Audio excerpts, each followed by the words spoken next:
saja Anda ikuti talk show layanan publik dari FM 91,2 Radio Kota Batik.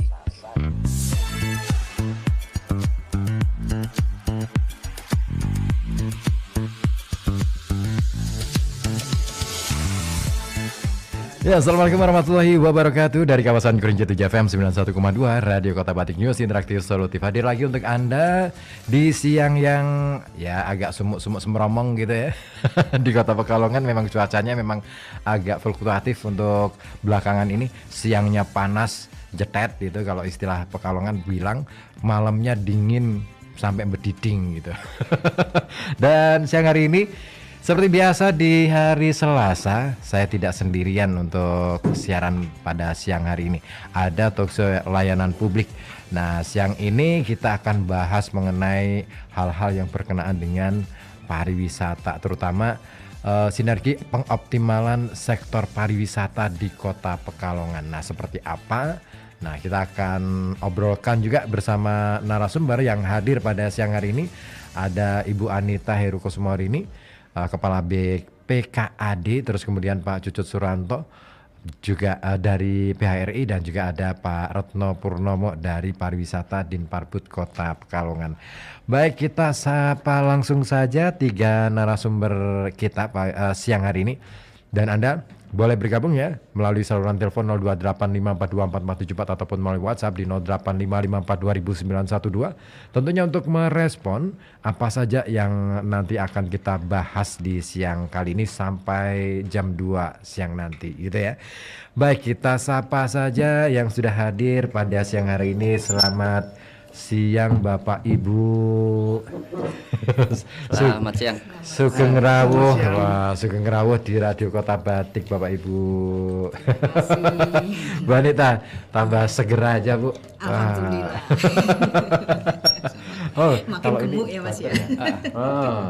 Oke, nggak apa-apa Bu. Itu pertanda bahwa hidupnya sudah nyaman. Wah, itu sudah bahagia gitu katanya. Nah, ada Bu Anita, ada Pak Retno Purnomo juga. Selamat siang. Selamat siang Mas Ribut. Saya manggilnya gimana nih? Mas Ipung aja. Mas Ipung ya. Soalnya paling populer itu pakai nama Mas Ipung gitu. Mas Ipung ini. Wah, baru jalan-jalan katanya. Alhamdulillah. Kemarin kemana Mas Ipung? Ya, ada beberapa tempat lah yang kemarin sempat kita kunjungi. Wah, ada tugas ya. Tugas. Oke, nah kita nanti coba ulik juga hasil jalan-jalannya ke beberapa tempat ini seperti apa nih? Apakah akan membawa dampak bagi Kota Pekalongan? Nah, ini kan perlu juga nih kita bicarakan. Nah, dari PHRI ada Pak Cucut Suranto. Ini sudah lama nih Pak ya, kita nggak ketemu. Iya, assalamualaikum warahmatullahi wabarakatuh. Waalaikumsalam. Terima kasih Mas. Oke. Iya, ini memang karena sekarang ini kan untuk kegiatan ini kan cukup padat ya, jadi kita bagi-bagi tenaga di PHRI, kemudian juga bagi-bagi tugas dan lain sebagainya lah. Yang intinya ya bagaimana caranya meramaikan Kota Pekalongan. Iya, betul. Iya, Pekalongan harus diramaikan. Jangan cuma ributnya yang ribut, Pak. Iya. Oke, nah siang hari ini kita akan coba obrolkan mengenai ya ampun, ini susah banget sih ngejanya. Optimalisasi ya, sinergi pengoptimalan sektor pariwisata di Kota Pekalongan. Nah, seperti kita ketahui bahwa Kota Pekalongan ini boleh dibilang, ya kalau dibilang apakah ada objek pariwisata, ada objek wisata, ada. Nah, problemnya mungkin tidak banyak yang tahu bahwa ternyata Pekalongan itu kaya akan objek wisata. Nah, tapi sebelum ke sana saya pingin dengar dulu nih oleh-oleh ceritanya dari Mas Ipung dulu sebenarnya. Ya kemarin baru ke Eropa ya Mas ya? Iya, ke Eropa. Kemana aja kemarin? Iya, kemarin sebenarnya itu tugas tahunan mungkin ya, tahunan ya. Karena ada annual meeting, jadi meeting dari beberapa subsektor kota kreatif, karena Pekalongan juga kan sudah masuk ke kota kreatif dunia versi UNESCO itu di tahun 2014 gitu. 2014 betul. Ya, di tahun ini kebetulan jadwal itu jatuh di Portugal. Portugal. Portugal. Wah, keren. Untuk kotanya sendiri kita kemarin di kota Braga ya, kota Braga, Braga. Portugal. Jadi Braga kalau lihat suratnya tak pikir di Bandung, Mas. Ternyata kok naik pesawatnya sampai 23 jam. Nah, apa hubungannya Braga Bandung dengan Portugal? Apa jangan-jangan mereka satu keturunan gitu ya? Kemungkinan. Tapi kalau melihat secara look ataupun tampilan depan di Braga itu jalannya itu sih memang hampir mirip. Jadi mulai dari bangunan tuanya, terus kemudian infrastruktur pendukungnya, jalan, terus kemudian pedestrian dan sebagainya, memang hampir mirip. Apa mungkin terinspirasi dari kota Braga di Portugal? Di Portugal terus akhirnya diadopsi di situ ya. Betul. Dan kebetulan di sana, terus kemudian juga kita ada Barcelos namanya. Barcelos itu ada kota tua juga di Portugal. Itu terkenal karena ada storytelling tentang legenda ayam berkokok walaupun sudah disembelih. Ya. Itu simbolnya ayam jantan. Walaupun selama saya di sana tidak pernah satu kali pun lihat ayamnya berkeliaran ataupun ayam jantan berkeliaran. Tapi masih terdengar suara kokokan ayam? Tidak ada. Oh, enggak ada. Itu hanya storytelling ya berarti. Iya, storytelling itu yang sempat melegenda. Terus kemudian terakhir baru kami ke Lisbon karena diundang Pak Dubes. Duta besarnya cukup keluargaan, cukup humble orangnya, dan dijamu di sana lah sama Pak Dubes gitu. Oh gitu, di Lisbon. Di Lisbon. Kota bersejarah juga itu. Betul. Wah, luar biasa itu, apalagi pada saat ini Portugal mulai dikuasai oleh Manuel pertama. Wah, itu peristiwanya ngeri deh. Gak usah diceritakan di sini. Ngeri tuh. Nah, ini di sana misi yang dibawa apa, Mas Ipung? Jadi annual meeting itu memang kita ketemu ya. Jadi ketemu antara beberapa subsektor kota kreatif. Ada gastronomi, ada literasi, gastronomi, ada craft folk art yang di kita, terus kemudian ada musik, ada desain gitu ya. Jadi beberapa media art juga situ ada. Beberapa subsektor itu kita ketemu, intinya saling melaporkan dulu ya, saling melaporkan progres evaluasi dari masing-masing bidang. Terus kemudian yang kedua juga di tema yang diangkat kali ini yaitu tema tentang keberlanjutan. Keberlanjutan dan mengajak pemuda itu mereka untuk peduli dengan budayanya masing-masing. Ini kan menarik. Menariknya mungkin bisa kita lihat bersama kalau misalnya pemuda Gen Z terutama ya, sekarang kita bilang Gen Z itu melihat budaya sebagai sesuatu yang kuno, sesuatu yang apa sih orang tua banget gitu kan. Itu yang coba akhirnya oleh UNESCO kita create sebagai suatu sinergi ya antara pemuda sama budaya. Bagaimana pemuda tetap melestarikan budaya dengan caranya Gen Z itu gitu ya. Termasuk kemarin juga ada dari Indonesia juga sempat jadi speaker di sana. Ada Mas Dimas namanya dari Solo. Itu kebetulan Solo juga tahun 2023 baru masuk di jaringan kota kreatif. Terus kemudian kemarin diajak untuk jadi speaker panelis di sana. Terus kemudian ada Mbak Tita juga yang dari Bandung, itu juga speaker di sana. Gitu.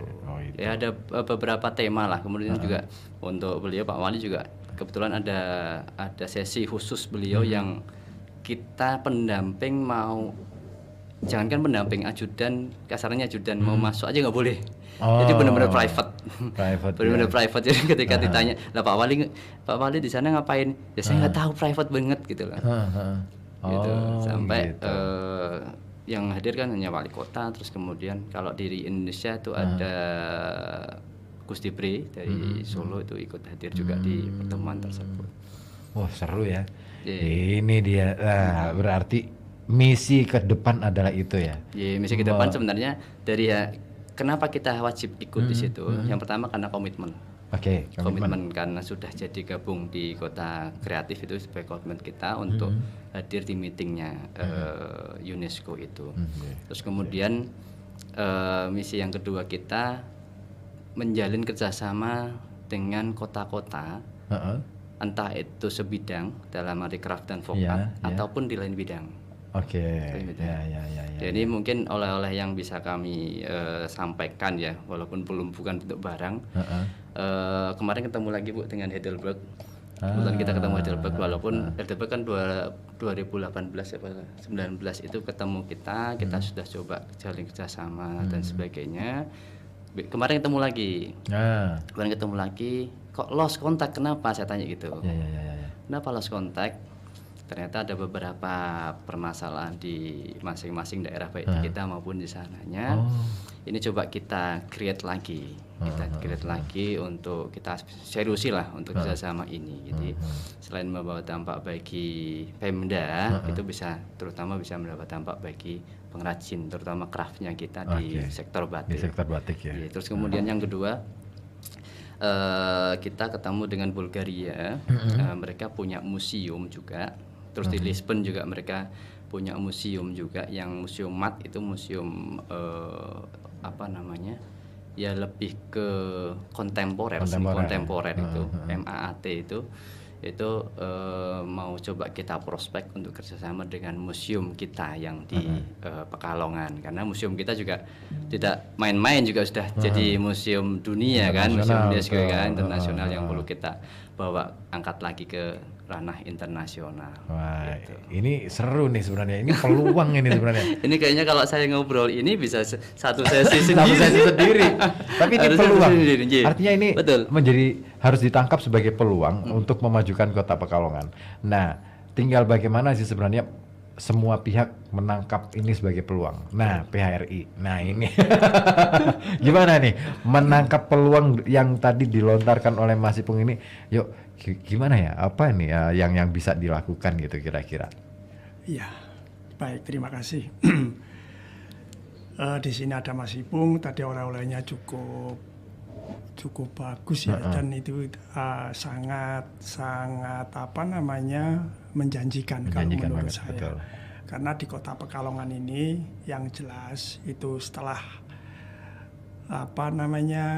bendungan itu pembangkit listrik itu sudah selesai, itu berarti 3 tahun yang lalu itu booming, banyak orang asing. Nah sekarang ini bagaimana kita itu untuk bagaimana untuk mendatangkan dan bagaimana untuk mempromosikan sehingga mereka bisa hadir lagi. Jadi dengan tujuan bukan bisnis tapi tourism. Nah, tourism ini memang luas. Karena dari tourism ini ada yang sport tourism, kemudian ada tourism yang lain. Nah, ini sangat membanggakan sekali. Apalagi di tahun nanti 75 saya berharap itu akan lebih baik dari tahun 77 di tahun di tahun 2025 itu akan lebih baik dari tahun 2024. Mengingat di tahun 2024 ini banyak hal ya. Jadi akan mengurangi dan pasti akan kegiatan-kegiatan itu baik yang bersifat nasional, sifat daerah itu pasti akan terkurangi. Salah satunya adalah kegiatan pilkada. Semua akan terkonsentrasi di situ. Seperti itu. Tapi kita sebagai bergerak di bidang jasa tidak bisa terlepas begitu saja. Apakah itu nanti bagaimana dari 1 semester yang kita raih sekarang sampai dengan bulan Juni, terus kemudian apakah bisa nutup sampai dengan 1 semester yang akan datang sampai akhir bulan Desember. Lah ini nanti angkanya nanti saya akan coba sampaikan. Tentunya harapan-harapan kami di luar yang handicap yang tadi sudah saya sampaikan itu hanya harapan kami juga selain bisnis juga pariwisata. Nah, beberapa hari yang lalu sudah ada kuliner ya Mas Ipung ya, sangat meriah dan kayaknya ini cukup berhasil juga. Jadi cukup mengangkat Kota Pekalongan. Jadi kuliner yang diadakan sepantura sampai dengan Jawa Timur antara lain itu. Terus kemudian nanti ada apalagi misalnya nanti dan ada acara-acara apalagi. Saya yakin nanti di pariwisata itu tidak tidak berhenti sampai di situ ya Mas. Dan tentunya ditutup dengan long weekend antara lain sampai dengan akhir tahun nanti di Desember, di 25 Desember sampai dengan 31 ya. Ini harapan kita itu nanti ini kan kita berharap Bunita ya. Jadi PAD-nya ini jangan sampai turun gitu loh. Seperti itu. Jadi PAD kita ini kan ini sangat berharap sekali supaya ya kalau bisa naik dikit nggak apa-apa. Tapi angkanya saya terus terang aja nutup di tahun 2024 kemarin berapa dan harapan dari PAD yang kita harapkan dari hotel dan restoran itu berapa, mudah-mudahan saja naik Bu. Jadi handicap tadi harus kita cari segmen yang lain.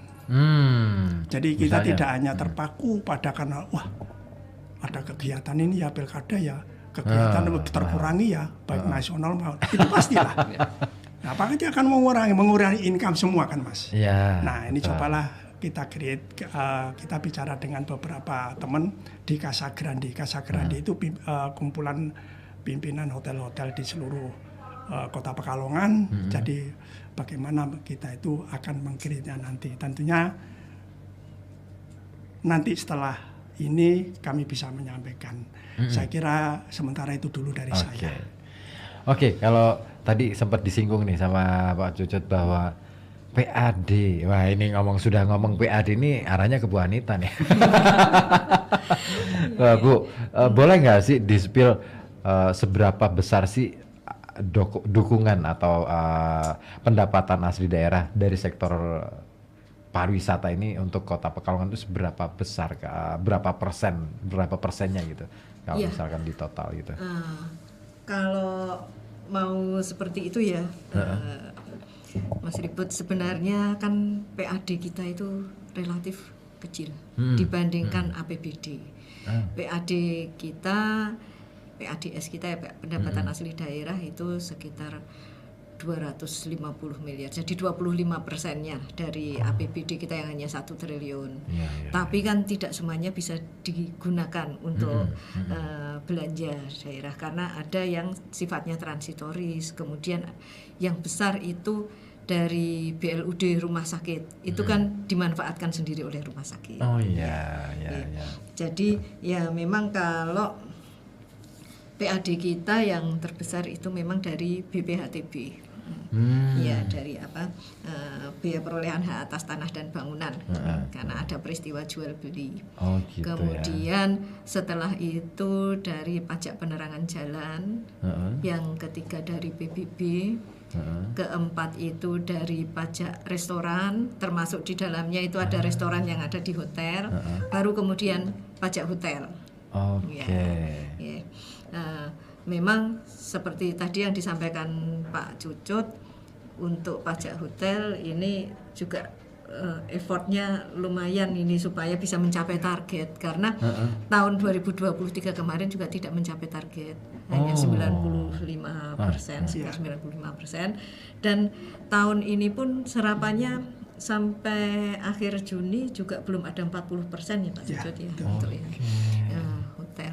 Ya itu tadi antara lain karena memang dulu kita itu diuntungkan dari yang long stay itu. Nah sekarang sudah kembali katanya, sudah tidak. Makanya saya tanya ke Pak Cucut ini beneran orangnya kembali atau jangan-jangan pindah ke daerah lain? Disediakan tempat di lokasi yang lebih dekat ya. Pengennya seperti itu. Tapi emang kayaknya sudah pada balik Pak, Bu. Nggak pindah. Di sana saya sudah pernah ngecek di sana, nggak ada tempat di sana. Jadi kalau 15% dari PAD yang bisa kita manfaatkan, kemudian yang hotel dan restoran, kemudian ada juga hiburan ya, kan juga ada yang di hotel, kemudian ada juga yang reklame juga adalah yang nanti terkait dengan hotel. Pajak air tanah juga ada karena hotel masih banyak yang menggunakan air tanah. Tidak banyak ya sebenarnya kan masih sekitar ya mungkin berapa ya 30-an persennya sekitar dari itu ya. itu yang ini ya dari sektor pariwisata saja Bu ya. Iya. Kalau misalkan dari retribusi itu masuk nggak Bu di perhitungan itu? Retribusi retribusi sendiri tempat untuk wisata gitu. Ya, tempat wisata itu kan kita ini yang targetnya lumayan tinggi itu kan yang taman wisata laut itu ya. Terus kemudian Selamaran ya, Museum Batik, terus ada juga pusat informasi mangrove yang sekarang terdampak rob itu juga tidak bisa diandalkan. Kalau terus kemudian juga ada penyewaan ini lapangan, kemudian tempat olahraga itu kalau kita masukkan ke hitungan itu targetnya sekitar 3,2 miliar. Tapi sampai dengan Juni realisasinya baru sekitar 35%. Jadi ya kemungkinan ada juga yang tidak tercapai targetnya sampai akhir tahun nanti. Ya. Agak berat Bu ya? Ya berat. Sementara kebutuhan terus bertambah dan dana transfer yang kita harapkan dari pusat itu relatif tetap ataupun bahkan turun. Juga kadang ada yang sifatnya sudah mandatori, harus digunakan untuk ini, harus untuk ini seperti itu. Nah itu kalau itu sudah nggak diotak-atik lagi. Iya nggak bisa diotak-atik lagi. Oh gitu. Nah kalau misalkan dari dana dari pusat itu ada yang turun, ada yang naik. Tapi naik nggak sih Bu? Pernah naik nggak sih Bu? Kita paling berharapnya kalau kita misalkan mendapatkan insentif fiskal atau dulu kita kenal dengan DID dana insentif daerah ya. Nah ini sementara sekarang syaratnya makin lama makin ketat Mas Ribut ya. Syarat utama itu harus WTP. Kita WTP sudah ya, tapi syarat-syarat lainnya 2024 ini kita belum memperoleh sama sekali ya. Yang sudah itu kemarin kalau misalkan terkait dengan kinerja 2023 ternyata kita tidak dapat, masih ada lagi separuh yang bisa dikejar untuk kinerja di 2024 ini. Ini kita bersaing dengan daerah lainnya karena tidak cukup hanya naik, tidak cukup hanya bagus, tapi kita berada di ranking berapa itu harus masuk di ranking atas. Misalkan ini apa ya, penyerapan anggaran. Penyerapan anggaran itu kita tidak di ranking yang bawah, tapi juga tidak di ranking yang atas. Itu berarti tidak dapat insentif. Terus kemudian mungkin nanti kaitannya dengan pengendalian inflasi, penanganan stunting, penanggulangan kemiskinan, terus pemakaian produk dalam negeri. Nah itu kita sudah mati-matian berusaha mengenjot itu. Tapi untuk memastikan bahwa kita berada di atas, nah itu yang susah. Karena seleksinya juga begitu ketat, tidak hanya yang asal berprestasi yang memperoleh, tapi dia ada di ranking berapa di prestasi. Kita di ranking berapa Bu? Nah, itu yang kita belum tahu. Aduh, berat ya karena ngurusin stunting aja kan kita naik tahun ini ya Bu ya. Otomatis kan itu jadi catatan juga mestinya. Aduh, berat ya mikirin Pekalongan bener. Mumet kalau saya jadi wali kota mumet bener ya gitu, beneran. Oke. Nah ini 3 narasumber ini semua pastilah expert di bidang masing-masing, dan Anda ya kawan yang ingin bergabung silakan bisa melalui saluran telepon 028542447 ataupun melalui WhatsApp di 08554200912 ya untuk menanggapi apa yang tadi sudah disampaikan oleh baik itu Bu Anita, Mas Ipung ataupun Pak Cucut. Tadi sudah disampaikan bahwa ternyata ya di sektor pariwisata itu PAD yang disumbangkan dana yang terkumpul yang disumbangkan ke PAD ini ternyata tidak terlalu besar, dan itu artinya effortnya harus besar lagi supaya bisa mencapai target di perhotelan saja. Katakanlah misalkan tahun ini baru sampai di bulan Juni baru sampai pada 40%. Itu artinya kalau kita mau ngejar satu semester berikutnya ini harus bisa ngumpulin 60% nih Pak. Nah kira-kira optimis nggak Pak? 60% ini bisa dicapai dalam waktu 1 semester itu? Oke, baik, terima kasih Mas Ribut. Jadi kita tidak terlepas dari komunikasi, tidak terlepas dari promosi, tidak terlepas satu yang poin adalah kegiatan-kegiatan daerah. Bagaimana kita mengadakan kegiatan daerah, baik itu apakah itu sport tourism atau yang lain, ya termasuk kemarin kuliner fest yang diadakan oleh Dinas Pariwisata, dan nanti akan ada apa lagi. Ya, jadi sebenarnya kalau angka yang kita raih sampai dengan bulan Juni ini, ya di bulan Juni saja, kita hanya meraih 50,17%. Jadi tingkat hunian di Kota Pekalongan, namanya city occupancy, hunian yang ada di Kota Pekalongan itu hanya dihuni 50,17% sampai dengan bulan Juni ini. Kemudian kalau kita hitung dari bulan Januari sampai bulan Juni, tingkat hunian kita itu hanya mendapatkan 47,53%. Artinya year to date yang kita compile dari Januari sampai Juni ini, ya boleh dikatakan Pekalongan belum pernah seperti itu. Jadi Kota Pekalongan menurut pengalaman satu semester itu angkanya sudah di atas 50 gitu loh. Ya. Jadi terlepas dari itu semua, apakah itu handicapnya Pilpres dan lain sebagainya, itu adalah handicap. Artinya itu mengurangi kegiatan kota. Atau di secara nasional pasti akan terkurangi. Nah itu kan.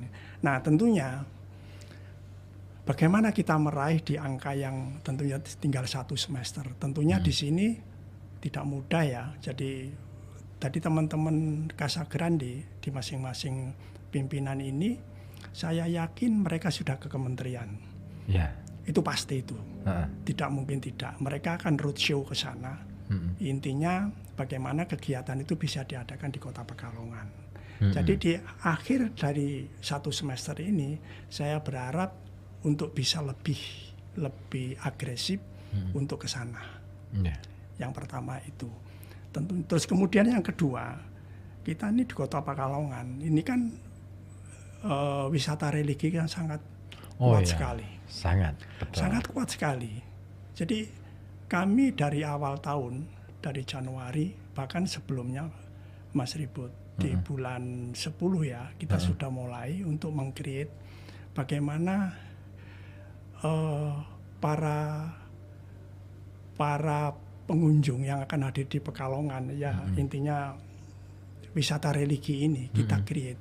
Jadi mereka tidak hanya kita sampaikan, kita menjual paket ini, tidak hanya mereka harus tinggal di Kota Pekalongan, tidak seperti itu. Jadi sampai, ayo di Kota Pekalongan nih, kalau memang tidak tinggal karena budget dan lain sebagainya, enggak apa-apa, itu cuma sampai di Pekalongan pagi, transit, mandi, sarapan, langsung pergi. Jadi tidak usah tinggal di hotel.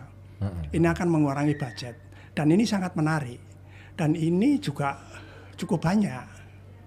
Jadi mereka datang, kemudian hanya 50 orang katakan satu bis. Transit lah. Hanya transit, hanya katakan 7 kamar, sarapan, sarapan pagi, sudah langsung tur lagi di Kota Pekalongan. Ini cukup banyak juga. Jadi bagaimana cara kita ini, intinya bagaimana cara kita ini, Pekalongan ini paling tidak itu yang membelanjakan lah ya. Sebagian dari uang mereka, kalau memang itu minim budget ya kita lakukan seperti itu. Dan tentunya dari segmentasi yang ada itu sudah sangat-sangat terbentuk. Sangat terbentuk. Kalau yang kantongnya itu hanya 300.000 pasti di hotel di bintang 2 ke bawah. Yang lebihnya itu pasti di atasnya. Nah, yang cukup baik kalau saya lihat dari income yang ada itu namanya average room rate, rata-rata hotel dari sekian hotel, sekian kamar yang laku, dibagi rata-rata berapa sih buying powernya, kekuatan membeli di hotel bintang itu berapa. itu cukup bagus loh, 337.000. Itu Lumayan. cukup bagus. Ya. Jadi angka itu di atas 350.000 itu cukup bagus, Mas. Ya. Karena angka yang ada di Kota Pekalongan ini kan variatif nih. Ya, banget. Ada yang angka 450, ada yang 600, ada yang 650 dan lain sebagainya. Jadi di angka itu dengan rata-rata yang ada 337, ya cukup bagus gitu loh. Nah ini saya berharap tentunya angka ini, kenapa angka ini kok hanya terpatok sekitar itu? Ya kan kembali lagi, karena permintaan itu kan sedikit. Kalau permintaan banyak, otomatis kita akan menaikkan average room rate itu. Lah dampaknya itu, income ini akan berpengaruh kan, 10% masuknya ke PAD kan gitu. Betul. Seperti itu. Lah ini loh Mas, yang kita berharap, dan saya selalu manti-manti kepada teman-teman yang ada di hotel. Jangan asal jual kamar asal laku. Jadi harus ada plafon sebenarnya untuk hotel A ini berapa sih, hotel B ini berapa, jangan menurunkan. Kalau menurunkan nanti akan nyaplok yang di bawahnya lah, ini kita jadi berapi itu. Dan justru tidak menaikkan PAD, justru akan menurunkan kan seperti itu. Betul. Jadi kembali lagi saya berharap juga dengan sisa waktu 6 bulan kunjungan ke kementerian, terus kemudian lebih manfaatkan wisata religi, karena wisata religi itu tidak hanya datang dari Indonesia, dari Brunei juga ada. Jadi apakah itu Wali Songo yang berawal dari Surabaya, berakhir di Cirebon, terus mereka ke Bandung atau Jakarta baru pulang ke daerahnya lagi. Saya kira itu Mas. Terima kasih. Pak Cucut, ini kaitannya tadi dengan segmen. Sebenarnya kalau kita lihat nilai rata, mana sih segmen yang paling dominan atau yang lebih banyak itu kalau di kita itu kunjungan itu segmen yang mana? Segmen kelas menengah ke bawah atau kelas menengah ke atas nih? Sebenarnya kalau kita hitung hampir sama ya. Hampir sama. Cuma perbandingan antara hotel bintang 3 dengan di bawahnya itu kan lebih banyak hotel bintang 3. Jadi hotel yang saya sampaikan tadi adalah hotel bintang ya. Nah, betul. Tentunya di bawahnya itu saya berharap ya di bawahnya hotel bintang atau non bintang atau sampai ke rumah-rumah kos. Nah, ini saya mohon bisa ini Bu Nita sama mungkin Mas Ipung ini juga yang tentunya lebih sangat lebih kaitan kepada pariwisata. Ya untuk menaikkan PAD ini apakah dari rumah-rumah kos, kemudian kan rumah kos banyak banget. Nah, apakah ini sudah dibebani 10% dari itu?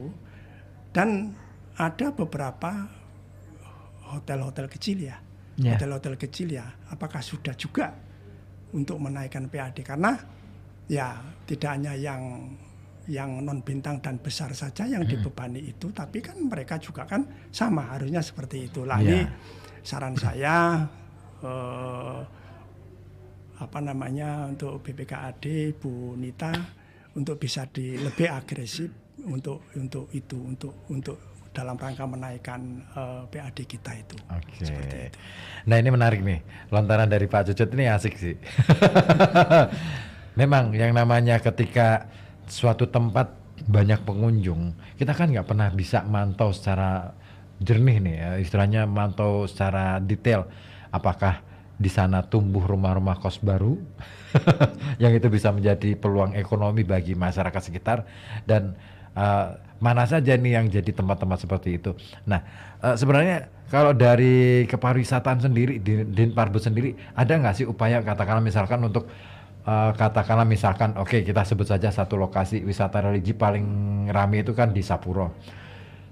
Saya tapi belum melihat katakanlah kalau saya ke sana itu kok nggak ada ya tempelan rumah yang homestay gitu loh. Nah ini ada nggak sih upaya untuk ke sana Mas Ipung untuk menciptakan homestay supaya akhirnya kan terpantau sehingga PAD juga terselamatkan lah minimal itu. Monggo Mas Ipung. Iya, betul Mas Ribut.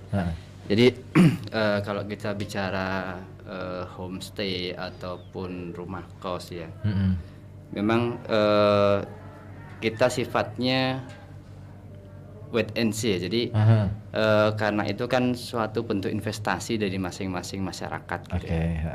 Ya.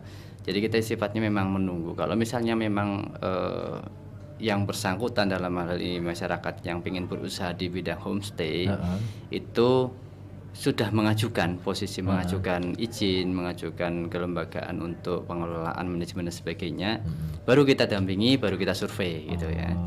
Itu dan itu pun kan juga karena sekarang pakainya kan berbasis risiko ya. Kalau berbasis risikonya di menengah rendah itu hanya dengan self assessment, ya kan. Baru kita hanya ngawasi, nggak bisa langsung negur dan sebagainya. Kita nggak bisa kayak gitu ya. Gitu. Terus kemudian kalau terkait dengan kawasan yang kita sebut wisata religi Sapuro, gitu ya. Di kami memang ada namanya, kami sudah nyusun kajian Mas. Kami sudah susun kajian di tahun 2022 kalau nggak salah, 2022 itu sudah kami susun kajian untuk pengembangan wisata religi Sapuro. Di situ ada beberapa segmen yang coba kita kembangkan ya. Yang pertama segmen koridor yang Jalan Madura. Jalan Maduranya. Terus kemudian segmen koridor Jalan Iriannya, gitu. Terus kemudian ada rencana kami itu bikin sign. Jadi penanda bahwa itu untuk masuk ke kawasan wisata religi Sapuro. Dan juga ada penataan sebenarnya. Kami ada penataan ke baik itu pedagang kaki limanya, gitu, maupun tadi rencana homestay dan sebagainya. Bagus nih. Terus kemudian ketika kami plan di sana, titik-titik note itu sudah kita tetapkan ya. Kami agak kesulitan, ya toh.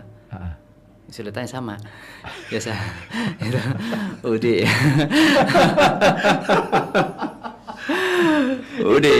Ya jadi kami istilahnya akselerasinya untuk mencoba istilahnya mancing untuk mengembangkan kawasan itu.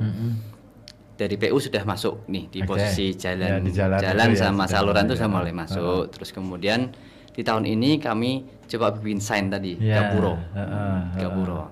Terus kedepannya sebenarnya kami pengen menggunakan aset milik Pemda yang bekas eks-kelurahan Sapuronya gitu.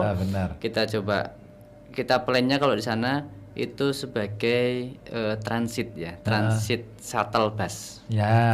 Shuttle bus yang di atasnya bisa buat kita plong untuk aula. Jadi bukan homestay tapi ya tempat singgah ya. Tempat singgah bawahnya kita taruh UKM-nya. Gitu. Keren tuh. Tapi UD karena itu dikelola oleh Pemda gitu kan. Kalau misalnya ada apa namanya entah investor entah namanya pengusaha yang di sekitar situ mau untuk join sama kita, boleh kita ngobrol, kita coba create yang di situ. Karena itu juga satu bentuk perencanaan yang komprehensif sebenarnya. Selain nata kawasan, kita juga nata untuk arus lalu lintas dan istilahnya masyarakat di sekitar situ ya toh.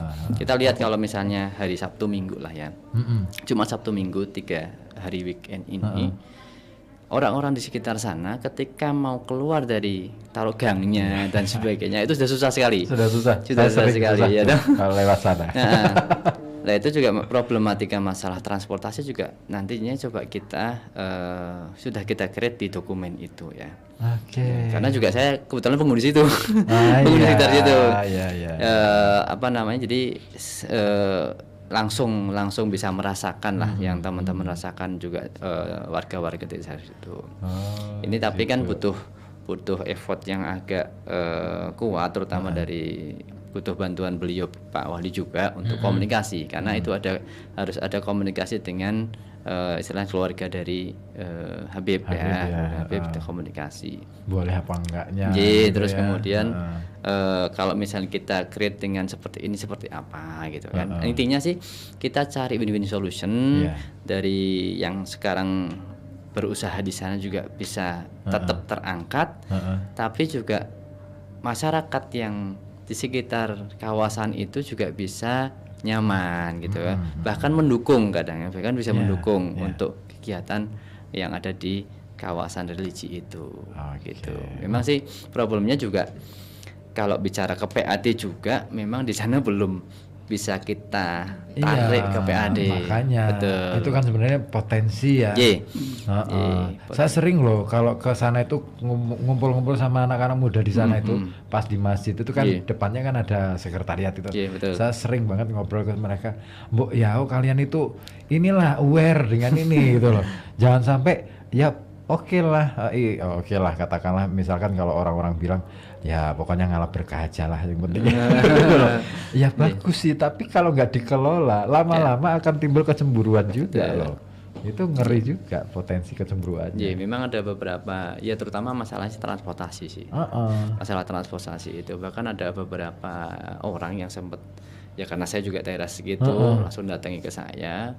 Ya saya juga sampaikan seperti ini bahwa kita sudah create nih posisinya, sudah create, sudah kita ngeplan, sudah kita zoning mana yang mau di upkan dulu, mana yang nanti bertahapnya seperti apa, kita sudah jelaskan di situ. Dan ini juga menariknya sih, kita sudah ngeplannya juga, pengembangannya juga kita sambungkan ya, kita kaitkan juga rencana kita untuk mencoba meng-create wisata sungai. Keren. Wisata sungai. Jadi di belokan yang mau ke arah Habib itu yang dari timur itu kan ada tanah Pemda ya Bu ya. Dan ada yang itu ada Senimas juga. Yang itu kita rencanakan sebagai dermaganya di situ, di bawah situ. Paling enggak itu menghubungkan yang pertama ke Kauman dulu. Kauman dulu, terus baru ke Pesindon, terus ke Museum Batik. Itu sudah kita plan juga. Harapannya nanti dari Bapeda sama BPKD bisa nge-push itu juga, insya Allah. Iya, sempat kepikiran seperti itu juga sih. Kalau saya malah justru mau nariknya dari Landung Sari. Landung Sari boleh, tapi ternyata ada. Ternyata ininya agak curam, agak susah. Ada curam, betul. Saya pernah itu bikin plan seperti itu dengan beberapa kawan gitu kan. Bisa nggak? Bisa aja, misalkan kita masuknya dari Kuripan gitu. Itu menarik gitu nanti. Nanti kan bisa cabang tuh. Ada yang mau lari ke katakanlah TWL, ada yang mau lari ke Samaran gitu. Tapi itu planning yang panjang sih, luar biasa berat. Nah, ini problem yang asik ya, tadi disampaikan oleh Mas Ipung bahwa ternyata tidak mudah untuk katakanlah bukan mengklaim ya, tapi menjadikan satu lokasi yang sebenarnya potensinya gede, cuman ini kayaknya agak susah ngatur macam-macamnya. Wah, ini dia, sehingga berpengaruh juga pada PAD juga. Intinya butuh komitmen bareng-bareng sih. Nah, ini kalau dari perspektif BPKAD sendiri gimana Bu, melihat peluang-peluang atau potensi-potensi yang ada ini, sebenarnya ada nggak sih Bu istilahnya, wah ini harusnya begini nih, ini harusnya begini, ada nggak perencanaan untuk ke sana gitu misalnya? Iya, sebenarnya banyak sih ya. Usulan-usulan seperti itu, pengembangan seperti itu. Banyak juga termasuk penataan parkir, karena kita juga menyadari kepadatan lalu lintas di Kota Pekalongan juga ya.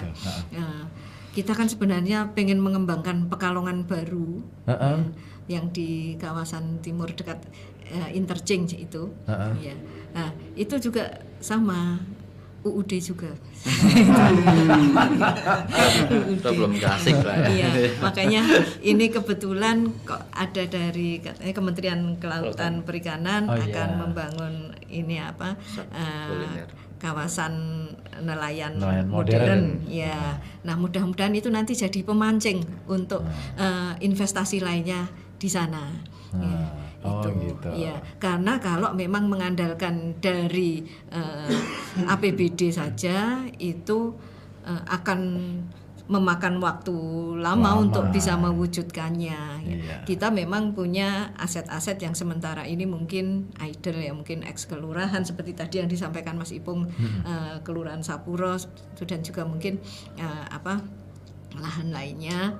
Tapi yaitu tadi memang kalau mau mengembangkan wisata itu perlu komitmen bersama, ya, termasuk dukungan dari masyarakat ya. Mungkin juga dukungan anggaran dari pemerintah pusat melalui APBN ataupun dana alokasi khusus itu, ya.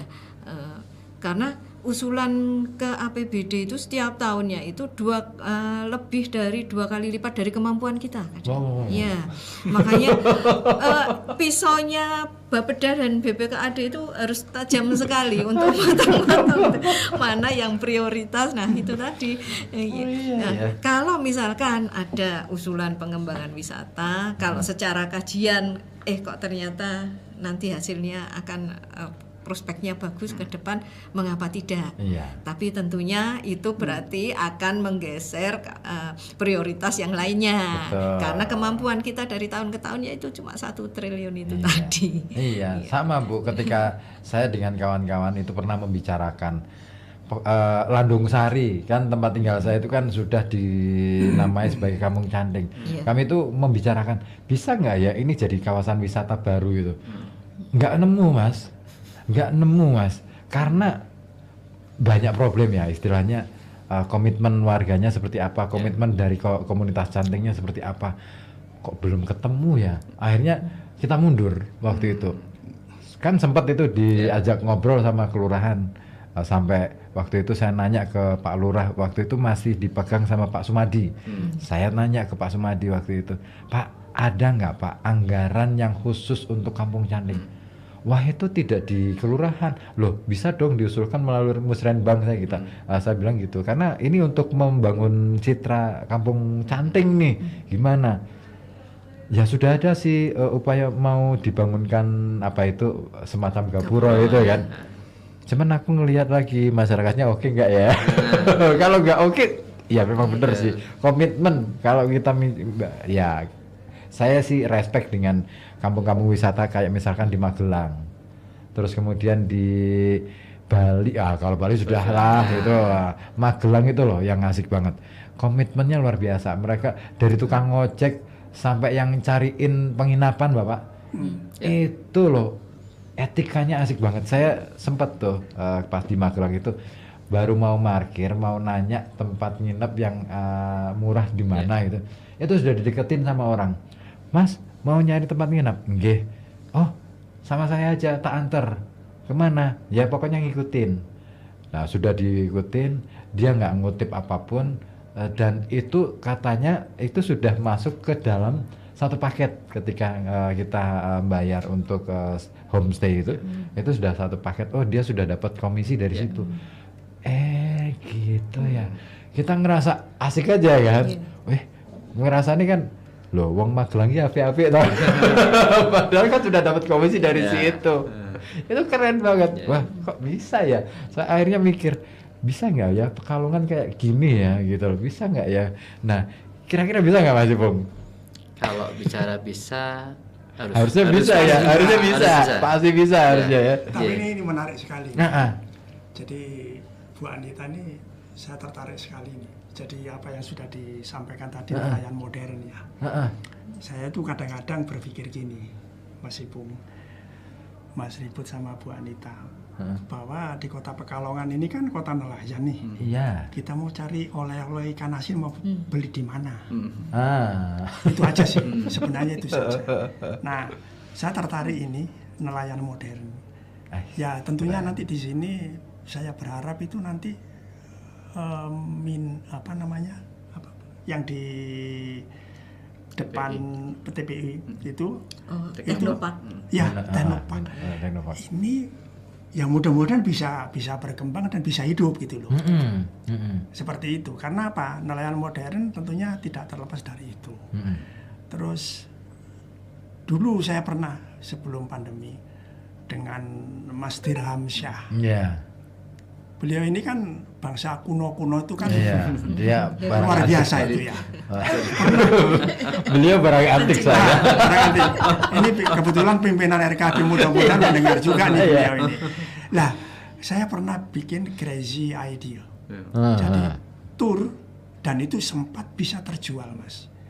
Jadi bagaimana kita menjadi seorang narapidana. Jadi ceritanya turnya itu jual paket nih. Jadi tur itu awalnya dari museum, jalan kaki, terus kemudian ke mana, ke utara. Di situ kita ke lapas. Bagaimana kita diperlakukan sebagai seorang narapidana. Itu sudah laku. Tapi ada sesuatu hal. Memang itu tidak gampang karena itu mesti ke kementerian izinnya, ke Kumham. Dan itu berhasil pada waktu itu. Hanya ada satu hal sehingga kita terus terang aja waktu itu karena bukan tempat umum akhirnya ditolak karena ada sesuatu di sana. Bisa cross check dengan Mas Dirham pada waktu itu. Nah, saya melihat peluang ini sangat bagus sekali.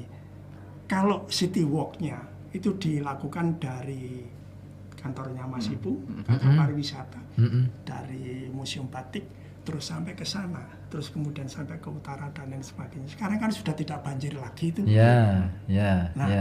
Ini sangat menarik sekali, Bu Lita. Jadi barangkali ini yang bisa segera dieksekusi, karena kaitannya ini dan itu nanti bisa kita jual secara paket dan lain sebagainya, dan kaitannya dengan transport dan lain sebagainya. City walk aja lah dulu.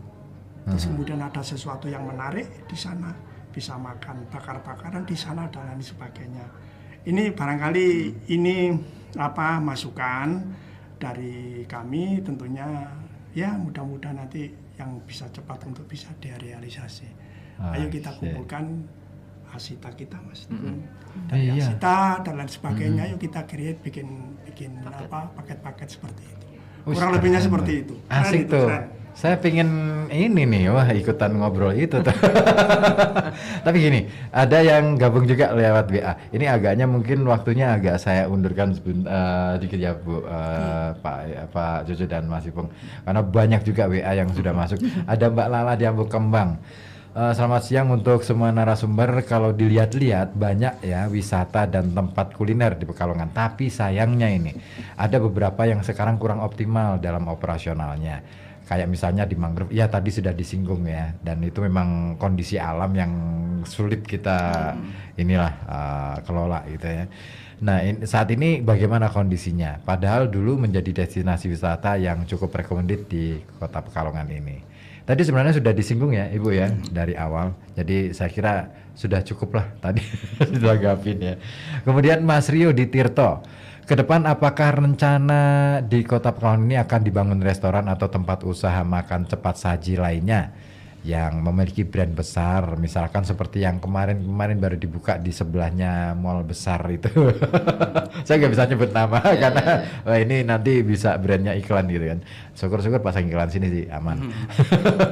Mengingat lahan Pekalongan ini semakin lama semakin sempit ini Bu, semakin padat. Nah ini mungkin monggo bisa bisa ditanggapi. Ada nggak rencana untuk seperti itu? Atau sudah mulai dibatasi gitu Bapak atau Ibu? Monggo. Kalau di kami ya, karena kalau BPKAD kan lebih ke pendapatannya. Tapi kalau terkait dengan pendirian itu nanti diberi DPMPTSP ya. termasuk nanti mungkin juga dengan DPUPR kaitannya dengan PBG ya, dengan bangunan gedungnya. Tapi kalau memang itu sesuai dengan RT/RW-nya, rencana tata ruang wilayah maupun dengan rencana detail tata ruang, mengapa tidak? Ya. Asalkan memang sesuai. Karena kalau kita lihat juga masih banyak yang kawasan perdagangan jasa, tapi ternyata masih ada lahan yang ataupun bangunan yang belum termanfaatkan di situ. Karena Pekalongan itu kan kecil, terus tidak memiliki potensi untuk wisata alam yang. Nah makanya ya kita memang harus memanfaatkan apa yang ada. Gitu ya, betul. Nah kalau Mas Ipung gimana? Menambahkan, terima kasih Mas Rio dari Tirto ya. Jadi terkait sama tempat makan yang baru, mungkin kalau Mas Rio jalan ke timur, terus kemudian di sebelah BNI ya, BNI itu sudah bisa dilihat ada pembangunan untuk tempat makan gitu ya. Tapi lebih ke kontemporer, ke baruan sih itu. Memang ada pembangunan di situ. Masih ya kurang lebih 2-3 bulan lagi mungkin baru launch ya. Sebelah hotel persis lah gitu kan. Oh sebelah, oh iya, aku lihat ya kemarin ya. Sebelah hotel persis, betul. Terus kemudian informasi juga buat teman-teman yang sedang mendengarkan, ini lagi di progres untuk, jadi rencana ada penambahan Pak Jut, ada penambahan teman-temannya Pak Jut nanti ada 2 hotel lagi yang akan masuk ke Pekalongan. Ini masih kita progres untuk perizinannya, terus desainnya yang paling tidak secara tata ruang, terus kemudian secara lingkungan, pengambilan air dan sebagainya. Ini masih diprogres oleh teman-teman PTSP, dikoordinasikan sama mereka dengan mengundang kami, terus kemudian PU dan lain sebagainya. Lokasi itu di mana nih? Lokasi yang jelas yang satu di tengah kota, yang satu di tengah kota, yang satu di pinggir kota. Agak selatan berarti? Agak selatan. Iya, itu penting banget soalnya. Kawasan selatan ini hampir bisa dikatakan kurang tersentuh. Tapi memang mungkin butuh padat juga. Cuman jalan, iya betul, jalannya kalau pagi apalagi Bu, ya Allah. Istimewa. Sana itu mirip-mirip pasar Gembrong kalau di sana itu.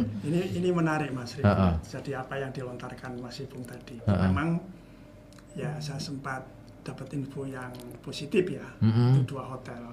2 hotel itu memang cukup punya potensi yang besar. Jadi harapan kita juga ya Bu Anita itu untuk menambah PAD kita.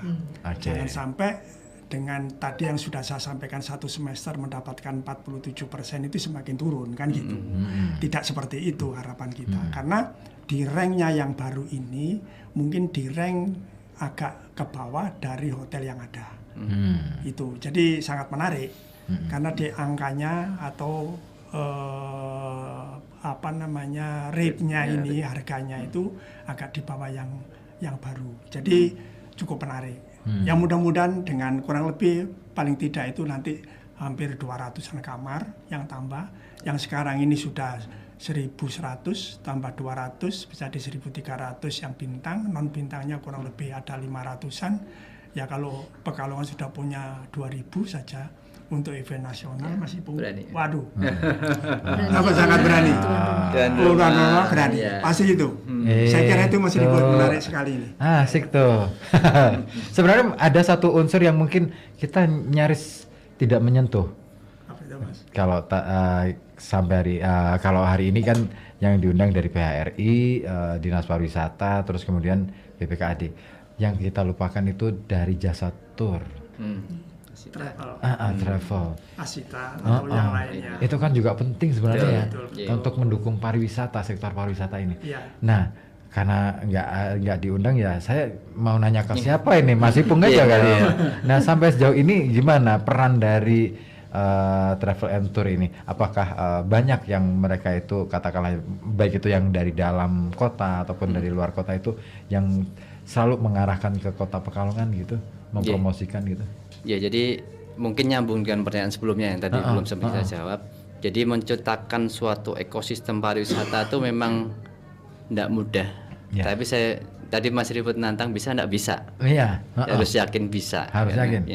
Tapi dengan satu komitmen, terus kemudian kolaborasi berbagai pihak. Yaitu yang pertama dari penyedia jasanya, baik itu jasa di destinasi, jasa di penginapan, jasa di transportasi, dan jangan lupa juga jasa tournya. Jasa tournya. Itu juga harus kita komitmen bareng gitu ya. Kemudian kalau bicara ke depannya, sementara ini sampai dengan hari ini dan ke depan, kita sering koordinasi, bahkan ketua BPKP kita, Badan Promosi Pariwisata kita juga dari unsur tour. Dari unsur tour, dari unsur tour yang harapannya bisa menggunakan jaringan beliau untuk mendatangkan wisatawan ke Kota Pekalongan. Karena memang kalau bicara jaringan itu sebenarnya itu kekuatan besar. Dimanapun kalau misal orang tongkrong aja jaringannya banyak, temennya banyak, itu sebenarnya kekuatan besar buat seseorang itu gitu kan. Yeah. Ini menarik nih kalau soal tour itu.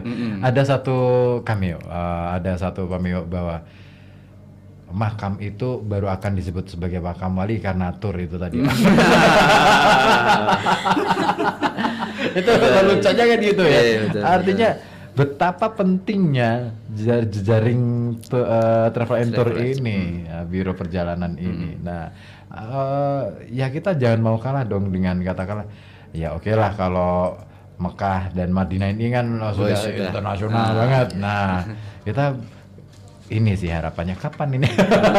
Ya, intinya gitu. Ya harapannya sih gitu. Termasuk kita juga ada beberapa program untuk menjual ya. Kita tiap tahun ada program untuk menjual wisata kita. Kita datangi satu daerah itu bersama dengan teman-teman B22KP, bersama teman-teman penyedia jasa, bersama teman-teman termasuk kampung wisata juga kita ajak ke satu daerah itu, entah di terutama masih Jawa dulu ya.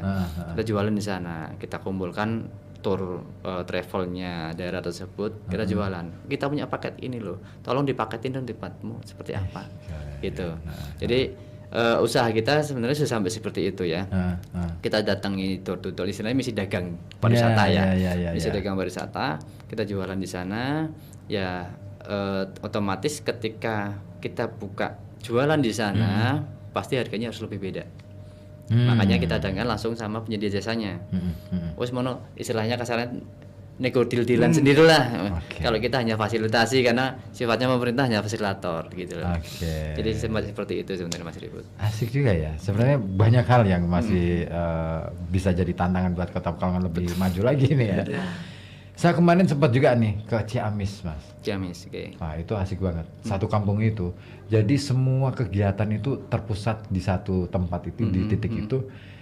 Dan akhirnya setiap minggu sekali mereka bikin kegiatan budaya gitu kan. Tapi ada pasar jajannya, tradisional. Dan itu semua bikinan masyarakat situ. Tidak ada produk impor dari luar masuk ke dalam. Menariknya adalah ini yang datang untuk jajan ke sana itu orang luar.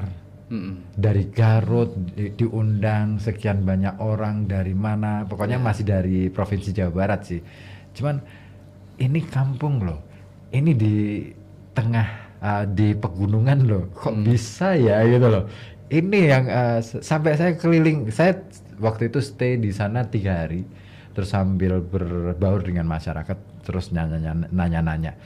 Ternyata mereka programnya terintegrasi, programnya RTLH apa itu dulu waktu penanaman itu bukan KRPL itu KRPL dan lain sebagainya terintegrasi hasil endingnya adalah jualan produk mereka lewat pariwisata. Asik banget tuh. Tadi juga yang butuh dari ekosistem itu tadi saya yang lupa sebutkan, yang paling penting sebenarnya ada tokoh leader. Mungkin saya tanya saya balik tanya ke Mas Ribut di posisinya. Ketika Mas Ribut di sana pasti ada tokoh leader di situ kan. Di setiap kampungnya ataupun setiap sektor yang coba kita kembangkan, termasuk saya, itu yang paling saya cari tokoh leader yang bisa jadi panutan, bisa menggerakkan dan mau bekerja, istilahnya bekerjanya bukan dalam arti mencari cuan tapi bekerja sebagai pintu barokah ke akhirat. Biasanya itu beliau-beliau ini yang saya cari duluan ketika mau mengembangkan satu kawasan gitu. Itu ya. Ya saya kenal betul sama tokoh di sana karena kita satu jaringan gitu kan. Sama-sama mengelola istilahnya lembaga pendidikan non formal. Nah, gila, anaknya itu nggak disekolahin, di sekolah formal, malah disekolahkan. Ya cuma disuruh bertani di sana. Tapi di situ dia belajar. Keren. Betul. Sekolah alam. Ya, sekolah alam konsepnya. Tapi kalau kita kan nggak mungkin. Monggo, Pak Jajat. Sedikit ini obrolan kita nggak ada habis-habisnya. Iya. Yang menjadi daya tarik Pekalongan. Dan dengan nantinya ya Mas Ibu, wanita ada 2 properti yang akan masuk, dan itu tidak main-main. Properti itu linknya link internasional. Wow. Nah, ini yang sangat menarik. Tentunya mereka akan datang ke Pekalongan itu mesti melalui macam-macam lah ya, feasibility study dan lain sebagainya. Prospek ke depannya itu apa? Makanya harapan kami ada Mas Ipung, ada Bu Nita dan Mas Ribut tentunya yang salah satu corongnya Kota Pekalongan. Ini harapan kita ya itu tadi, jangan sampai di bawah 50% di semester pertama itu. Jangan sampai. Iya kan Mas. Jadi harapan kita itu. Jadi mudah-mudahan mereka lebih banyak dapat peluang yang besar dari luar untuk mendatangkan apakah itu turis, apakah itu pebisnis atau yang lain. Saya kira itu Mas. Jadi masih dilirik lah Pekalongan. Yang notabene seperti ini saja kita bisa lihat kota sekecil Pekalongan, hotel bintangnya itu berapa, mallnya sudah berapa. Sekarang mau tambah 2 hotel lagi kan gitu. Nah ini kan luar biasa Mas. Kalau tidak ada sesuatu, mereka akan menanamkan modalnya di kota Pekalongan. Sekira itu aja sih. Betul. Iya, Pekalongan memang kota yang seksi, Pak. Ya. Sangat seksi di tingkat internasional. Makanya Mas Ipung pergi ke sana tuh pasti dilirik betul Pekalongan. Nah ini kalau sudah dilirik, maka harapannya apa nih Mas Ipung supaya pengembangan pariwisata kita jadi lebih maju? Harapan kami sih terutama saya bicara dari sisi pemerintah dulu ya, sisi pemerintah. Harapannya program-program yang coba kita create ini bisa didukung oleh semua pihak ya. Itu yang poin paling penting. Bisa didukung oleh semua pihak, karena tanpa dukungan teman-teman semua yang terkait ya, baik dari komunitas, baik penyedia jasa, baik tour travel dan sebagainya, nggak bakal jalan. Hanya sebatas dalam tanda kutip SPJ dan sebagainya. dan mohon maaf Mas Ribut, saya paling tidak suka walaupun saya pemerintah, saya paling tidak suka untuk hanya sebatas ngurusin SPJ selesai gitu. Saya paling tidak suka. Makanya beberapa program-program saya yang contoh kuliner kemarin pun ya, saya bahkan mungkin itu over budget kalau saya ini belum saya hitung, bahkan itu mungkin over budget dari yang kita coba anggarkan ya. Tapi kembali itu tuh semua kegiatan yang program-program yang kita laksanakan harapannya itu didukung dan bisa berdampak bagi masyarakat. Itu intinya itu. Kalau secara hitungan mungkin PAD kita kecil ya Bu ya, hanya 3,2. Tapi kalau dihitung nanti coba dihitung BPPS ya, perbandingannya pertumbuhan ekonominya dari sektor pariwisata nanti mungkin bisa di cross check sama BPPS. Jadi harapannya itu. Karena kalau bicaranya dari sisi pemerintah, saya hanya punya target dari APBD saja. Saya target sekian harus selesai gitu ya. Tapi di lain itu sebenarnya saya punya harapan yang lebih luas. Teman-teman yang bekerja di sektor kuliner, di sektor pertunjukan, di sektor hiburan dan sebagainya itu sama-sama maju bareng-bareng. Harapannya itu. Gitu. Terus kemudian juga teman-teman yang di sekitar objek itu juga harapan juga ikut mendukung ya. Kalau tadi di ekosistem itu selain penyedia jasa itu termasuk jadi teman-teman pendukung di sana. Contoh yang paling saya sebutkan paling contoh ya tadi yang istilah tour guide yang dadakan itu, terus kemudian juga juru parkirnya di sekitar situ, terus kemudian yang jualan di sekitar itu sama-sama guyup. Gitu. Karena kalau misalnya itu enggak guyup, saling banting-bantingan harga, saling naikin harga atau apa, malah merugikan diri sendiri dan lingkungannya kan, gitu kan, malah mungkin wisatawan ya sudah kapok lah kasarnya. Jangan sampai seperti itu intinya. Hanya citra Pekalongan buruk ya, mereka. Ketika wisatawan datang tuh ya biasanya mereka mengeneralisir ya. Mengeneralisir ketika kalau daerah sini bagus, masyarakat di kota itu atau di negara itu berarti bagus. Sama ketika kemarin kami jalan-jalan pun, sini orangnya ramah nih posisinya. Terus kemudian juga tempatnya kok padahal kita belum lihat nih yang sebelah sana. Tapi kita akhirnya menjelaskan orang sana bagus, makanannya enak dan sebagainya. Itulah mindset manusia masih Betul. Gitu. Seperti itu Mas Ribut. Oke, nah Bu Anita, harapan dengan kepariwisataan Kota Pekalongan, monggo. Ya, memang kalau dari BPKAD tentunya harapannya sektor pariwisata ini nantinya juga semakin meningkat sumbangannya kepada PAD Kota Pekalongan. Tapi setidaknya upaya-upaya yang dilakukan oleh Dinparbudpora itu memberikan multiplier efek secara ekonomi terhadap Kota Pekalongan, masyarakat Kota Pekalongan, meskipun mungkin kalau secara PAD peningkatannya belum bisa signifikan, tapi kalau ekonomi masyarakatnya membaik, kita berharap juga kemandirian masyarakat itu juga akan lebih baik, sehingga APBD Kota Pekalongan yang tadinya itu untuk masyarakat secara langsung ya, misalkan untuk penanggulangan kemiskinan, penanganan stunting, bisa dialihkan ke pembangunan lainnya juga. Dan kita juga berharap investasi di Pekalongan itu juga meningkat dari waktu ke waktu, karena kita berharap PAD-nya dari situ nantinya. Dari investasi. Ini satu hal lagi Mas Ibu. Saya kalau bicara kita diskusi gerumungan, kan beliau berdua ini dari Bapeda, jadi praktis ngerti lah ya, isinya perutnya itu tahu. Jadi paham benar nih, beliau ini berdua dari Bapeda, jadi ya sudah paham betul, termasuk master plan segala macam, itu sudah paham betul. Strukturnya sudah paham betul. Kita sudah puluhan tahun ya, jadi bersama-sama beliau berdua ini, oh ya seperti itu sudah paham lah. Menyenangkan. Jadi kalau diteruskan emang bisa sampai subuh nih kan? Iya, karena menarik ya. Ngomongin soal wisata itu sebenarnya menarik banget.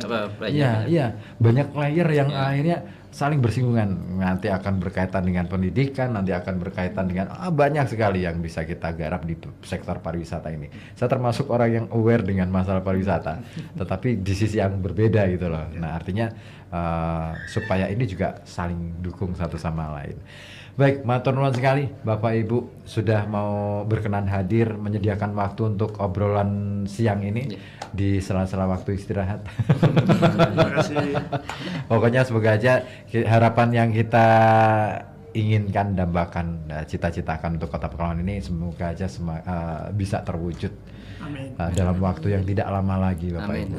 Ya kan? Karena generasi ini ya, saya yakin generasi ke depan ini jauh lebih bisa progres sih. Kalau saya ngelihatnya begitu.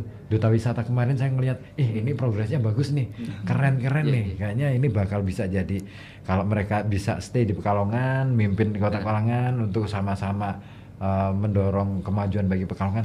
Saya kira, kita bisa mengandalkan mereka. Mungkin tambahan buat pendengar sekalian, saya lupa bahwa besok tanggal 21 Juli itu kita ada malam grand final untuk pemilihan Duta Wisata Kota Pekalongan tahun 2024. Jadi harapannya monggo kita saksikan bakat-bakat, kita saksikan talenta-talenta muda di Kota Pekalongan, bagaimana mereka berkontribusi terhadap pariwisata Kota Pekalongan. Itu jam 7:30 malam di halaman Stadion Hugeng sebelah barat. Berarti pas ada monumennya itu. Betul. Wah, mantap tuh, keren tuh, view bagus tuh. Oke, semoga aja saya bisa nonton ya. Kalau nggak ada agenda, karena ini kayaknya ada beberapa job lah yang harus. Baik, itu tadi obrolan yang seru ya, ngomongin soal pariwisata. Terima kasih juga yang sudah bergabung melalui WA. Sebenarnya banyak yang nanya, cuman kayaknya konteksnya jauh lebih istilahnya baru soal cross-check doang. Jadi mohon maaf kalau nggak sempat terbaca. Yang terpenting adalah kita sama-sama berharap untuk Kota Pekalongan jauh lebih maju, jauh lebih bisa, bukan mengungguli kota lain ya, paling tidak. Ya, masuk sih antara Semarang Pekalongan ini kan sebenarnya kan selisihnya nggak terlalu jauh ya. Masa sih kita masih di bawahnya terus gitu loh. Dia kota industri, ya tetap maju, pariwisatanya juga maju. Nah, kita kapan? Ayo kita bareng-bareng ya. Jangan sendirian. Pemkot itu butuh dukungan dari masyarakat, termasuk Anda. termasuk kita semua yang hari ini masih punya nafas dan masih punya tenaga yang panjang gitu ya. Baik, dari FM 91,2 Radio Kota Batik News Interaktif Solutif, talk show untuk pelayanan publik saya akhiri sampai di sini. Jangan lupa tetap di sini di FM 91,2 Radio Kota Batik News Interaktif Solutif. Telah Anda ikuti talk show layanan publik dari FM 91,2 Radio Kota Batik. Sampai jumpa.